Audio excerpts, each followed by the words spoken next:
There's a really cool process that takes place. We never want a player to get injured, but unfortunately, we live in a world, I say this, football is a 100% injury rate sport.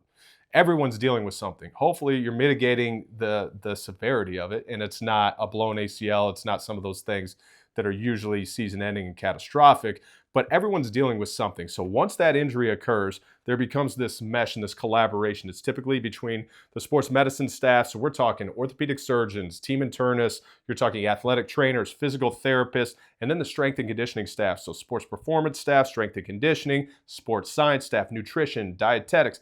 Everyone comes in together, and then we sit down and say, okay, what does everyone have to do? What is your role in this process? And we call that a return to play process. So once the injury happens, we sit down and say the typical timeline of this injury is X. Okay, wow. Now, how are we going to impact that from a nutritional standpoint? All right, well, the first couple days are critical. We need to establish anti-inflammatory foods.